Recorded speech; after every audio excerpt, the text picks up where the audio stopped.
You know, some figures in history are so profound, their ideas so huge, that they earn a title that just sticks with them forever.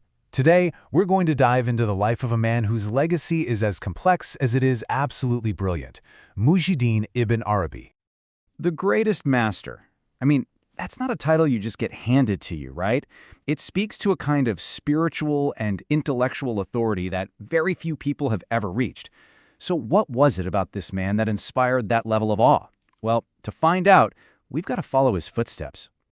And this isn't just a simple biography. We're talking about a journey, an epic, 3-decade-long odyssey that took him across continents, through bustling centers of learning and quiet hermitages, all of it a relentless search for the true nature of reality itself. Okay, so our story kicks off way back in the 12th century, in a place just buzzing with culture and intellectual energy, Al-Andalus, what we now know as Islamic Spain. He was born in Murcia, which at the time was this incredible melting pot where Muslim, Jewish, and Christian thinkers were constantly debating and sharing ideas. Just imagine being in an environment that rich with philosophy, science, and art. That was the world that shaped his young mind. But, you know, a conventional life of scholarship, that just wasn't in the cards for Ibn Arabi. He was different. From a young age, he started having these incredibly powerful spiritual experiences, these visions that opened up a reality way beyond what our 5 senses can perceive. It set him on a path of direct, inner knowing. And I love how he puts it himself, just this beautiful, mysterious simplicity. I saw what I saw. See, this wasn't about learning from a book. This was about a direct, unfiltered perception of truth. And that experience, it would go on to define his entire life and everything he taught. This contrast is so important because it sets the stage for one of the most legendary meetings of the minds in all of history. On one side, you've got Ibn Rushd, the famous, established master of philosophy, the guy who believed truth was found through pure reason. And on the other, you have this young, unknown mystic, Ibn Arabi, who found truth through direct experience. Two giants, two very different paths to the same goal.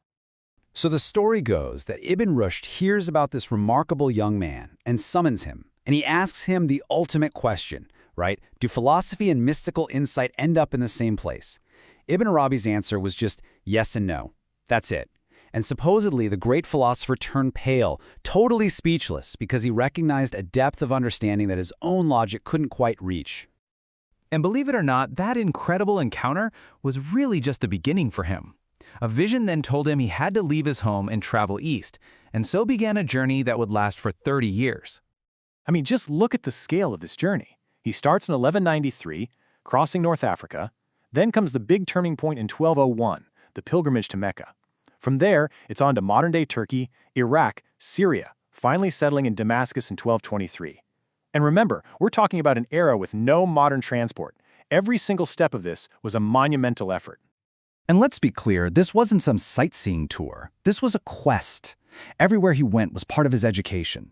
He was seeking out the greatest spiritual masters, debating with top scholars, and all the while deepening his own connection to the divine. His journey was his classroom. So finally, after 3 decades on the road, his journey found its final destination. He settles down in Damascus, a great center of learning, and this is where he would spend the last 17 years of his life.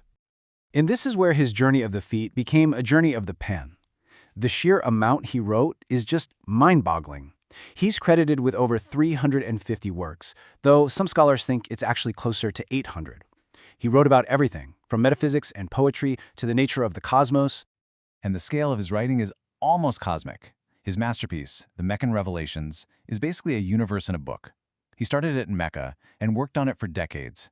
It's this massive 37-volume exploration of literally every aspect of existence, from the divine throne all the way down to the smallest atom. Now, if that massive work is like his ocean, then this next one, The Bezels of Wisdom, is the pearl you find inside.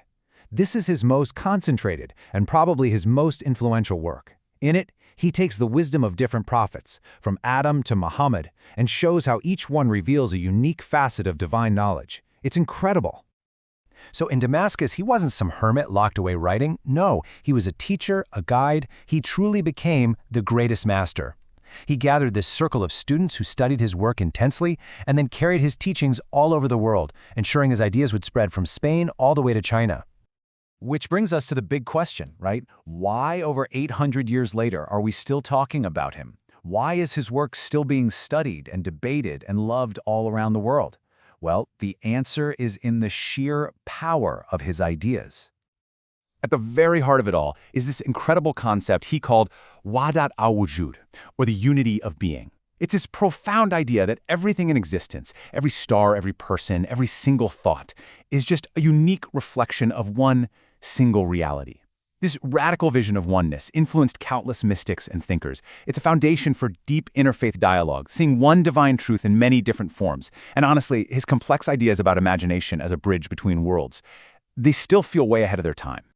And if you want to boil down so much of his deep philosophy into one simple poetic line, this is it. The beloved is the eye of the beholder. It suggests that the divine isn't some far-off being, but is actually known through the very act of seeing itself. Reality isn't just something we look at, it is the looking. And that really leaves us with a final thought to chew on. Ibn Arabi's entire life was a journey away from division and towards an all-embracing unity. In a world today that so often feels more fragmented than ever, maybe his relentless quest to see the one reality behind all the many faces of existence, maybe it's more relevant now than it's ever been.